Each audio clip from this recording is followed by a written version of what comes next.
Heavy Culture, que é a Natália. Sejam todos bem-vindos e bem-vindas. E hoje, né, seguimos aí para mais um dia, mais um dia de Heavy Culture. E hoje a gente conta também, eu tenho aqui junto comigo hoje, né, eu conto com o Leandro, do canal Alma Hard, né? Para quem não conhece, ele também tem um canal no YouTube que é o Alma Hard. Vou deixar o link aqui embaixo também depois, quando a gente terminar a entrevista, vai ficar bem certinho. E hoje a gente conta com o ilustríssimo convidado nosso, Vaughn. So, how are you? I'm good. How are you? Então, Leandro, introduce-se, apresente-se. Pois é, pessoal, obrigado pelo convite, né? Tá participando aí do lado de uma referência para nós aí no segmento do hard rock, do heavy metal, do glam metal, né? Do melodic rock, que é o Vaughn. Um prazer estar dividindo a tela junto com ele. Ok, então, depois, né, antes da gente prosseguir, né, pedir para a galera deixar o sino das notificações ativados, compartilhar, seguir a gente nas redes sociais. Vou deixar o link depois, tanto do Vaughn também, deixar como o link do Alma Hard também. E, então, let's go. So, Danny, how are you today? Say hello here to Brazil. Doing fine. How's everybody doing? So at first, I would like to say thank you again for accepting here our invitation to join us today here in Heavy Culture. You said that are you in Spain? You're living there, so you moved. Yeah, I moved to Europe 16 years ago. So I've been living in Spain for about 13 years. It's better for your career, so or we have another. Partially, for sure. Tyketto had a much stronger following in the UK and in Europe, and it ends up costing so much money to keep flying from America every time you want to play. So it made a lot of sense, and living in Europe agrees with me much more. I like the way of life here. Okay.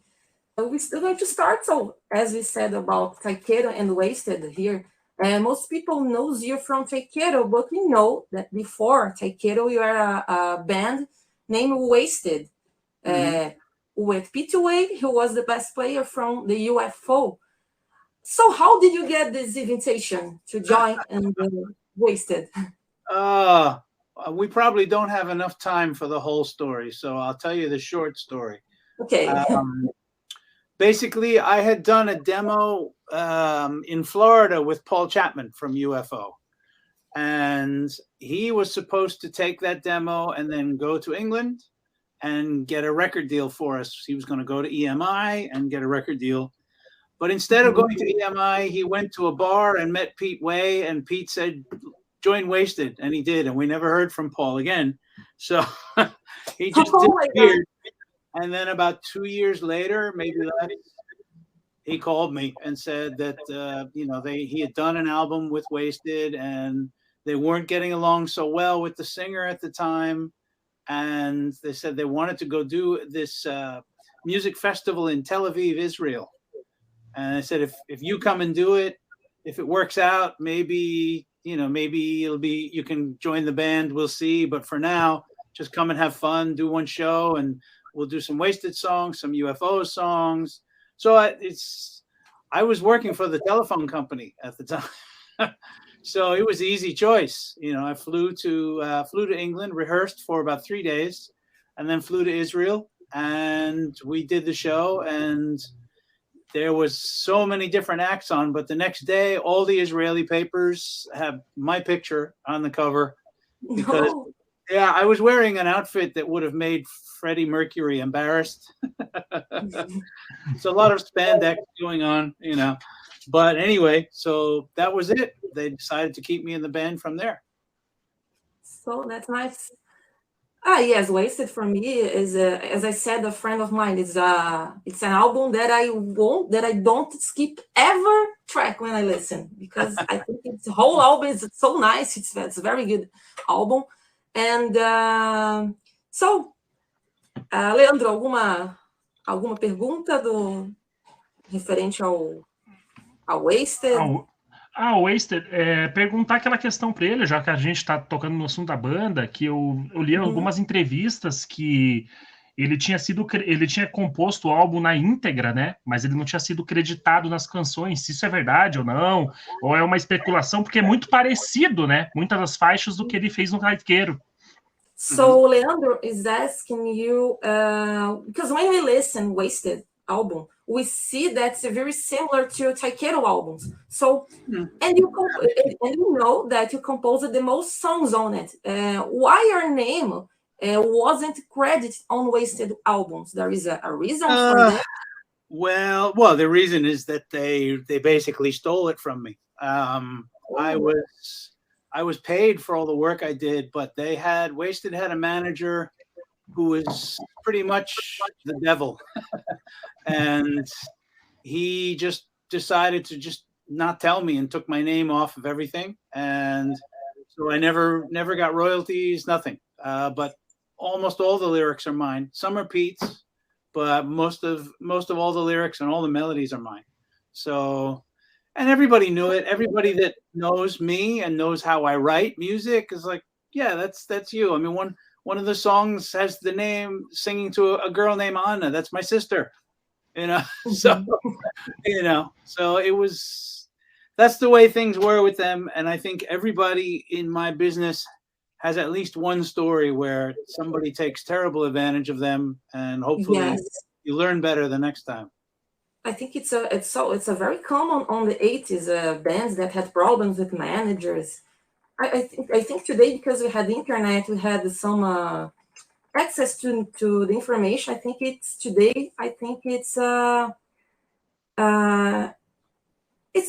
easier. It's not so easy to be stolen or something like this. Do you think there's? I hope not. Yeah, I hope not. No? Yeah, because nobody should go through that. But unfortunately, yeah, you still hear about it. It still happens. Yes. So, okay, we have a short time. So let's talk about Don't Come Easy. I think Don't Come Easy is one of the best albums from the hard rock scene in the 80s and the 90s for me. I loved most of the songs. I love them. So I think Leandro thinks the same. Então, Leandro, eu estava falando ali do Don't Come Easy, que eu considero um álbum, para mim, um dos melhores álbuns do hard rock, né, da cena hard rock. Então, a gente vai falar um pouquinho. Let's talk a little bit about Don't Come Easy. We have a question here because once we interviewed here Ron Till. You know him, Ron? Yeah. And he commented that he argued, so you were discussing about this, about how grunge killed the hard rock scene. But other hand, the song Don't Come Easy was released on 1981 when the grunge was rising.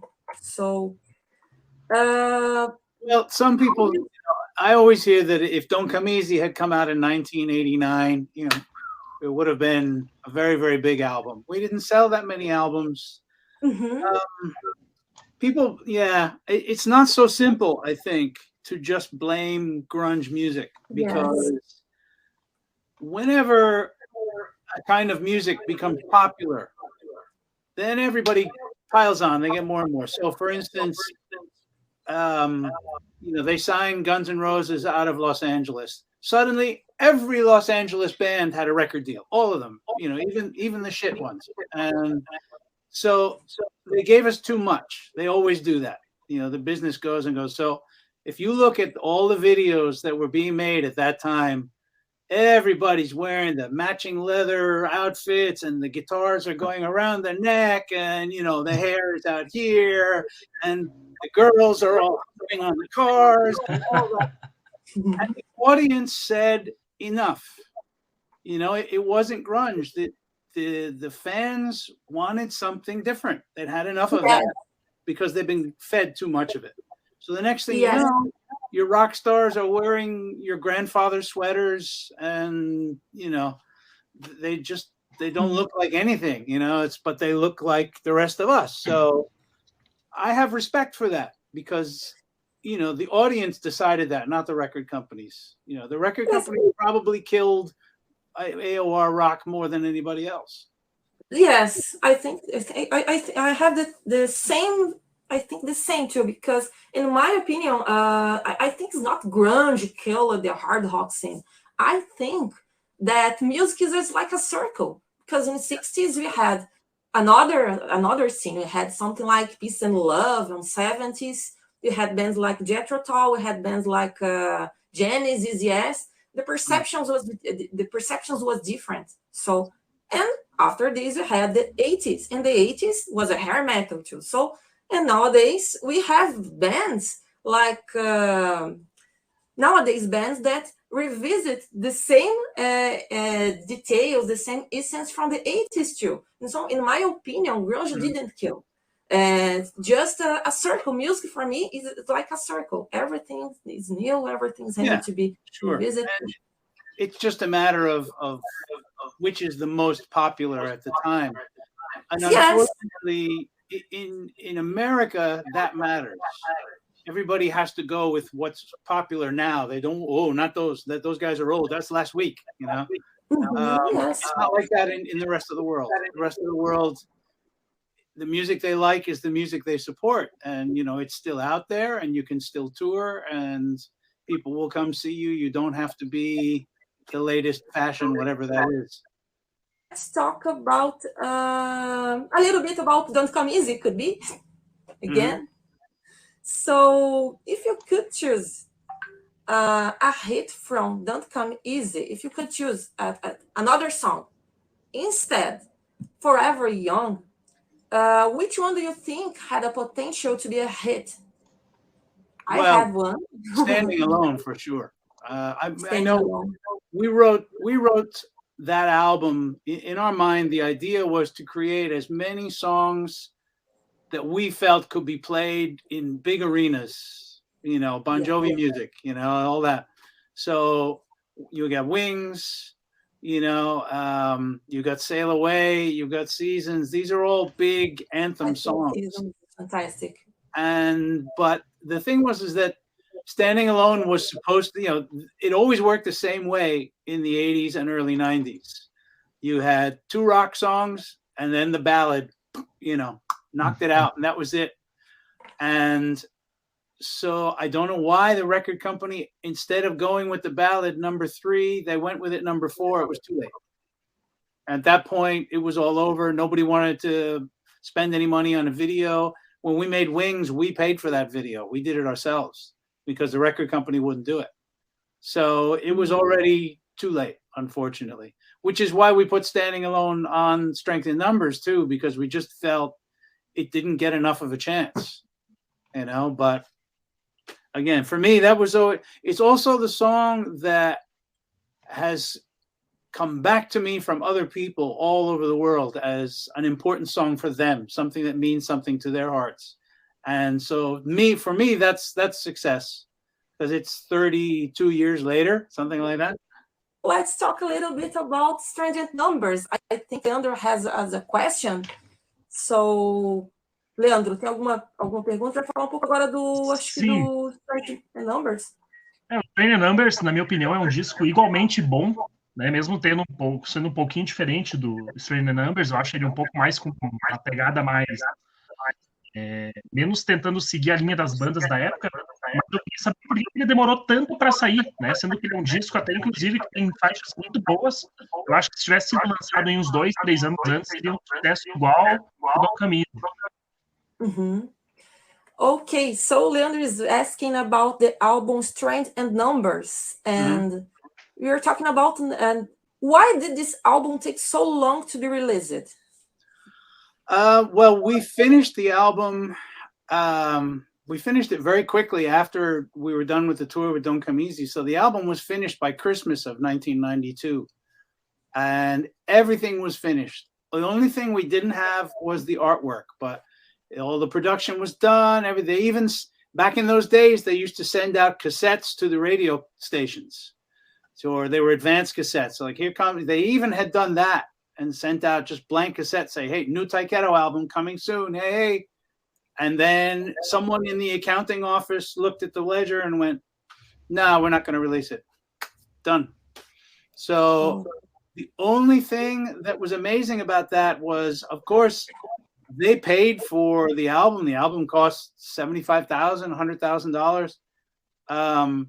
They paid for the album and they gave it to us. And they said, if you can find someone else to release it,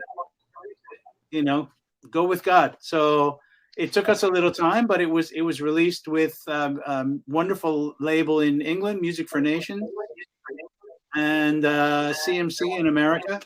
So it just took that amount of time to find another label and get it out. So it was 2 more years. It was released in 1994. Yes. Okay. So it said something about, it said you were living in Spain. So that's something that impressed me, because I saw an interview with you. I don't remember where I saw this interview. So let's discuss a little bit about the audience. Do you think there is a difference between because we see that Tyketto is more accepted by European by the Europe audience than in Americans? How do you see that? Do you think that there is a different Europeans and Americans audience? Is there a different open-mindedness, something like this? I think so. Yeah, I think in Europe you don't have to pick sides. So, for instance, a kid will go to a concert in Europe and South America, anywhere, and he'll have a jean jacket and he'll have the patch and he'll have Journey and Anthrax and Loverboy and Motorhead and all of it, everything, Emu Borger and it just doesn't matter. It's all rock and roll, And nice. It's very different. America is sometimes too much about fashion. That's the problem. Because we see that something happens similar to Mr. Big, because Mr. Big has a big audience in Japan, for example. Yeah. It's the same as Tyketto. I think the Tyketto there's a very good acceptance in Japan too. So we did well there. That's something that's very impressive. So let's talk a little about your influences. And I heard something. I saw something very interesting about your influences. Your inspirations. You have as an inspiration Bernie Taupin from Elton John. For sure. For particularly for my solo stuff. Yes, your solo. Yeah, I mean there are a lot of writers, but I'm very into the lyrics. I spend a lot of time with my lyrics, and so guys like Bernie Taupin and John Hyatt, Tom Waits, so many. Bruce Hornsby, Don Henley. These are the guys. Like I said, and I read their words. Springsteen too. Just like, fuck, how did they do that? Yes, you have to spend a lot of time studying language, which I did. I majored in English in school and literature. I'm always reading, so you have to keep the language moving. Otherwise, you just write the same words over and over again, sort of like David Coverdale. Yes. So I think it's the album Myths that I saw something that you was inspired by Bernie Taupin, and it was impressionant because some months ago I finished a biography book about Elton John, and he said something very interesting that he's not good of writing songs. He just do the melodic lines. And this is the task for Bernie Taupin. So I think they're a very nice partner. So their relationship. It's a wonderful book, and their relationship in music is completely unique. I don't think. Maybe who's like that? Some of the old writers, like Rodgers and Hammerstein. From the 30s and 40s, there were guys who did that. It's like, I do the music, you do the words, and then we'll come together. But in rock and roll, it's the only ones that did that, where they don't go into each other's territory at all. Never. Yes. So let's talk a little bit about projects and pandemics. How did you deal with the pandemic? Well, it wasn't much fun. In Spain, Yeah.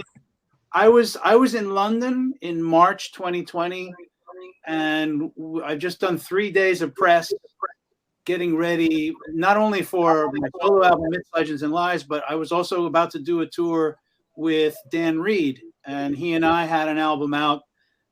We have an acoustic duet called Snake Oil and Harmony, and we were about to start our tour. And it was the day of the first show, and the phone rang at 7 a.m, and Dan said, "Get out of there." So they're starting to cancel flights. So if you don't get home, it might be weeks before you get home, and you'll have to sit in a hotel. So I managed to get a flight home, and 2 days later, Spain shut down all flights. And I don't know how it was for you, but here we had 47 days where we could not leave the house at all. Here in Only Brazil, you could go for the doctor or to buy food, nothing else. yeah, here Brazil was a little bit different because in some states there was a really lockdown. In other countries it doesn't matter. Here in Brazil is a little bit different. Então, Leandro, acho que você tinha colocado alguma pergunta sobre referente aos álbuns. O Danny Vaughn é um músico muito criativo, então ele sempre está lançando algum projeto novo, né, trabalhando junto com algum músico, ou trabalhando em algum trabalho solo. E daí eu queria saber dele, para quem ainda não conhece os trabalhos solos, está muito preso ainda ao Tyketto, ao Wasted, né? Para quem quer conhecer os projetos dele solo, quais eles indicaria para as pessoas conhecerem? E quais as peculiaridades destes que ele escolheu, né? O porquê que ele acha que as pessoas devem conhecer, né? Quais são as diferenças, né? Um ponto de vista dele. Okay, so Leandro, as I think the same too, you're a very, very creative person. We know it. It's very nice to. It's very easy to see this in your job, in your albums, your projects. So you're very creative. So now it's a general question. Okay, it's about your solo career and projects. Which ones, which ones would you recommend for the people know you? And could you tell us a little bit about the characteristics about them?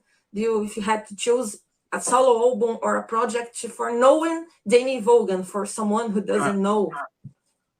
That's hard because it all sounds so very different. Of course, my answer is all of them, but yes. But more, it's that you mentioned the different eras. So in the 1970s, that was my time. So that was when I was a teenager, and what I loved about to me, that was the best rock and roll ever, because in the 70s, you could do anything. I mean, if there had never been Queen and they started now, no record company would touch them, because what are they? It's 1 minute they're playing Hammer Will Fall, and it's like hard rock, and then it's and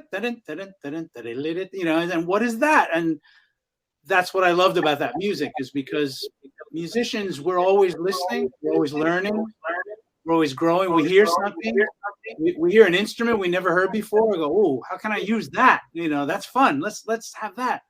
And so it comes into your music. So with my albums, it's always a reflection on who I've been hearing, who I love. A lot of the names I mentioned to you earlier. With my last album, Myths, Legends, and Lies, it was really trying to keep toe to toe with some of my favorite songwriters to see if I could write, as strong songs as them. And some of those songs on that album were very recent, and some of them were 20 years old. They just needed a home, Yes, yeah. So I think all your career solo is very fantastic too. The songs are very strange. I like this. So let's talk about let's see. I think Leandro has another good question too. So you had another projects like we saw. You played in the opera rock project, Once and the Future King by Gary Hughes. He's from the band 10. Mhm. And where the character Lancelot.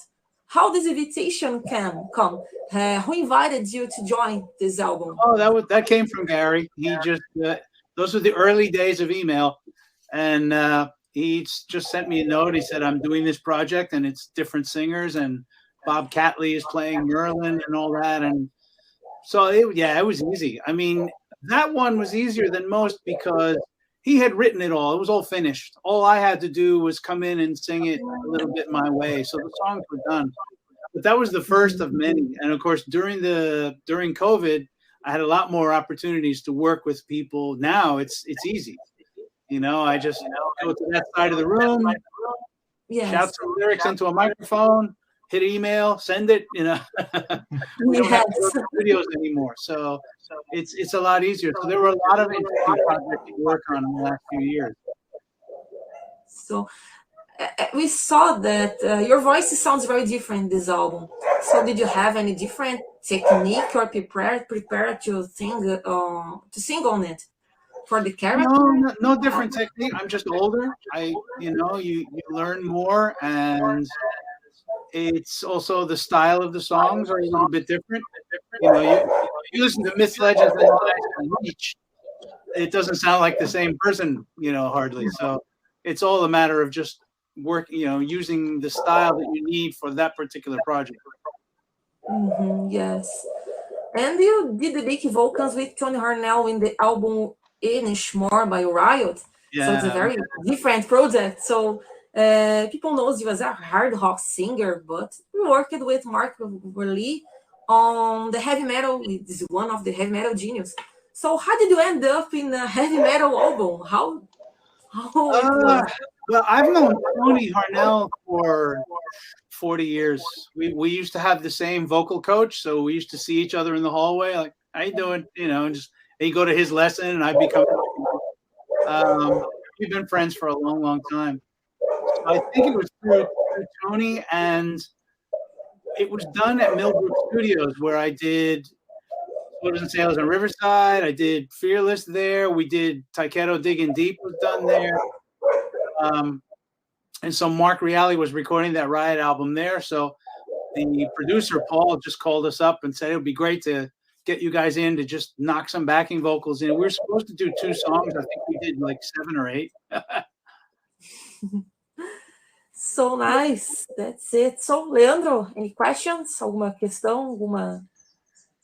Voltando ali pro Tyketto, né? A gente sempre gosta de voltar nesse assunto, mas em particular eu amei os 2 últimos discos do Tyketto, Digging Deep e Reach. São álbuns muito semelhantes ao que o Tyketto fez nos 2 primeiros álbuns, né? Exceto do que foi feito com o Steve Aldridge lá no Shine. Eu queria ver com ele se essa similaridade no som foi proposital pela própria gravadora, porque ele saiu pela Frontiers, né? Ou foi uma intenção mesmo deles de recuperarem isso que eles fizeram lá nos 2 primeiros lançamentos? So Leandro is asking about the album Digging Deep and the Reach.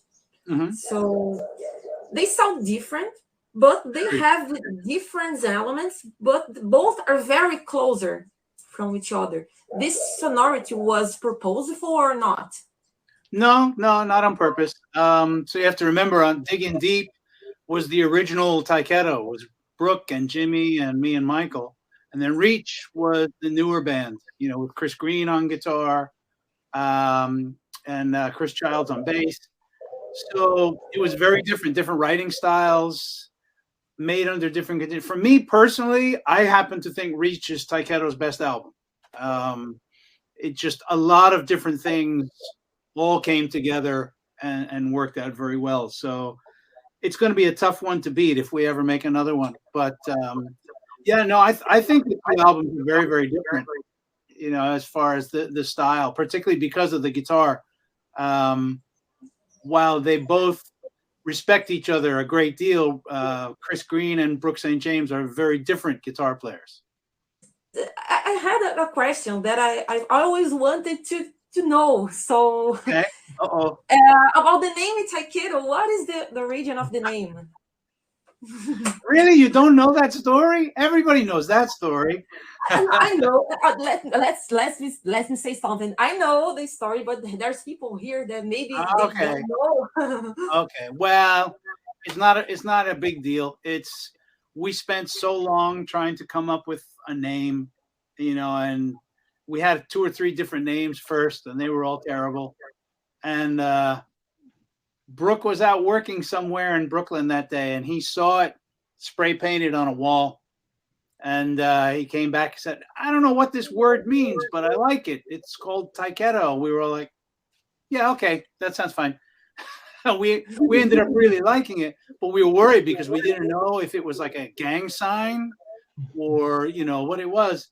But then somebody about a year later, somebody got the idea, said, let's see if we can find the original wall and get the band to take a picture underneath the original wall. And we found it, and it turns out Brooke needed glasses because it said Tyketto.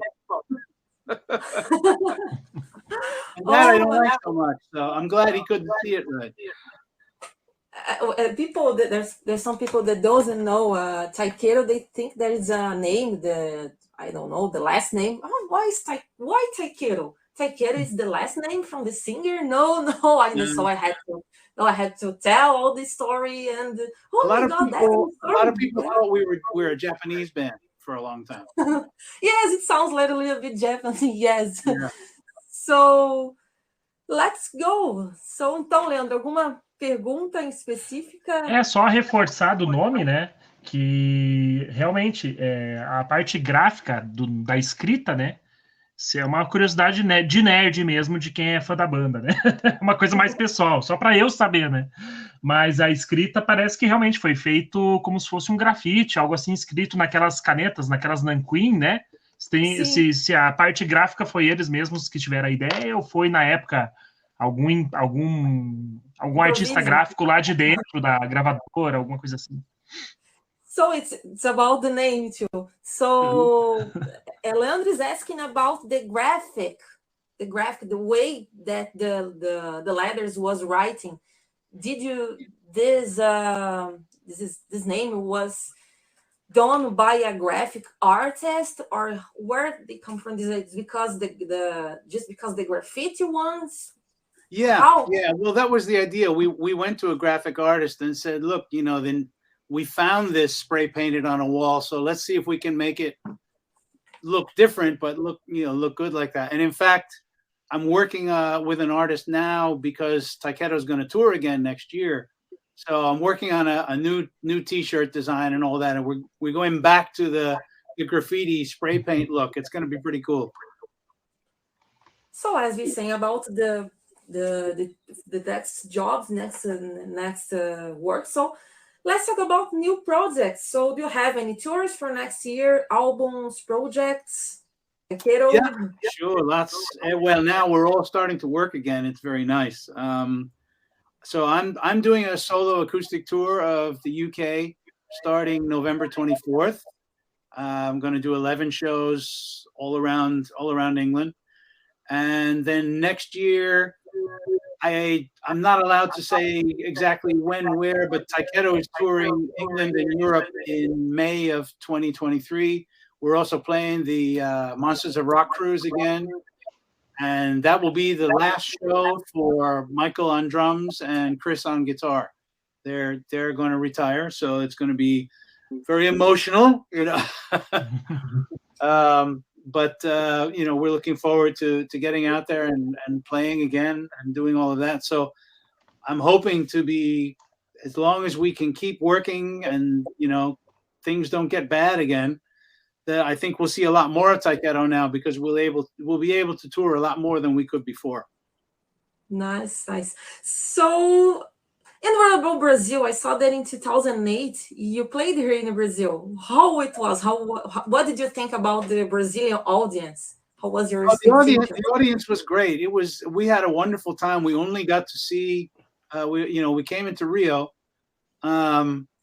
But I remember we landed in São Paulo, and I never saw anything like that in my life. I'm from New York.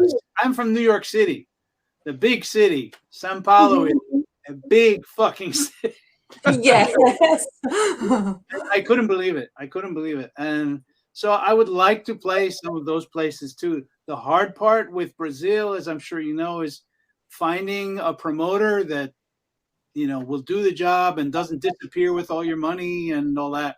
So I'm always talking to people. I don't know if you know Carlos Animal, we call him. No, I don't. He does a lot. He has some record stores in Rio and things like that, and he's always on the cruises. So every time I see him, we talk again about trying to bring Tyketto over. So we'll keep trying. Fingers crossed. Yeah. So I would like to. I have never seen Tyketto band, and so for me it would be a big pleasure seeing it. Oh my God, it'd be crazy. So, Leandro, any questions? E tem uma última questão, né? Se ele acompanha ainda essa nova cena, principalmente da Suécia. Tem muitas bandas de rock, de glam metal, AOR, melodic rock, e se ele gosta de alguma delas, ou ele praticamente está... se ele saiu de ouvir esse tipo de música, né? Se ele conhece alguma dessas bandas. Well, we're talking about, Leandro, you're talking about the Sweden bands, this new era from the hard rock scene. It's different. So I have a lot of bands that I like. So how do you see nowadays this scene? Do you have bands do you like? Are you listening these new bands from today? I don't get as much a chance to listen to new music, but yes, every now and then I'll come across a band. There's a band that I like very, very much out of the UK called This House We Built, and their new album just came out. It's an independent, and I love what they're doing.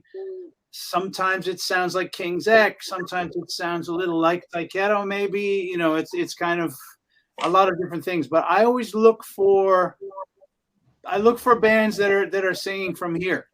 You know, it's not just okay, chorus, you know, and now I'm looking for something special. And so there are bands like that. I love Rival Sons. I love the Temperance Movement, you know, but I don't know too many really new bands, unfortunately. Okay. Yes, because you see that in Sweden there came a lot of new bands from there, like Heat. Yeah, well, Heat's been around for... Heat's been around for 15 years now. They're not really new, you know. Yes, yeah. They're a brilliant band. Here's the thing with Sweden, Finland, Norway, they have 3 months of no sun. So all they can do is practice and practice. So they're very, very good. Yes. So I think that's it. Do you have another questions, Leandro? Uma outra pergunta? Eu acho que uma última pergunta, né, para não tomar muito tempo do Deni. A gente gostaria de ficar horas falando, né? Mas a gente vê que ele é muito ativo nas redes sociais, passeia bastante, né? Vai a bastante, tá sempre viajando, acho por conta das turnês também.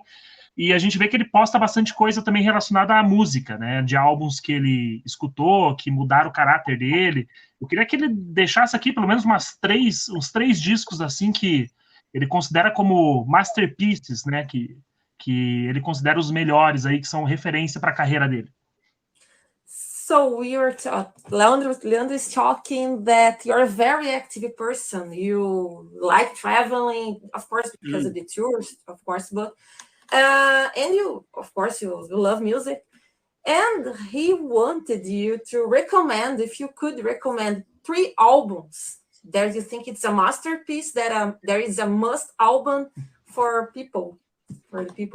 From anyone? Anybody album? And from anyone, yeah. Oh, I could give you 50. I think it's a hard question. But so 3 perfect albums. King's X, Gretchen Goes to Nebraska. I'm looking at my CDs. Hang on. Led Zeppelin, Physical Graffiti. And the Rolling Stones, Exile on Main Street. That's 3. Nice. I have a big friend of mine who loves Led Zeppelin. And it's a coincidence because his name is Robert too. Okay. So I just saw Robert Plant. I saw Robert Plant with Alison Krauss about 3 months ago. It was fantastic. Absolutely fantastic. Yes, of course. I think Led Zeppelin is the base from the hard rock scene. I mean, in my opinion, the base is Led Zeppelin from hard rock. That particular album is special, I think. And plus, it's a double album, so more music. Yes, I think the same.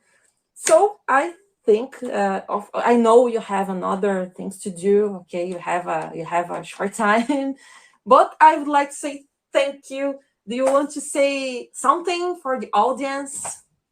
Yeah, just thank you for always being there, and we'll keep our hopes up that we can come and play live in Brazil because we really need to. It's been too long. So again, would like to say thank you for accepting here our invitation. I hope you enjoy it.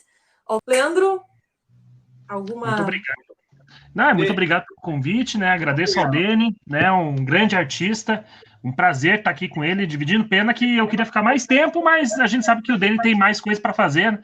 Então agradeço mais uma vez e quem sabe num próximo álbum que ele lançar, uma próxima oportunidade, a gente venha conversar com ele novamente, né? Para divulgar o trabalho, o turnê, etc. Okay, so Leandro said it's a very honor to be with you here today because, as I said before, he's a big fan of you. So why? Again, maybe thank you very much. It was a pleasure talking to you, and hopefully we'll get to see you in person sometime. Okay, thank you. Bye bye. Okay, bye bye, guys. Take care. Bye bye.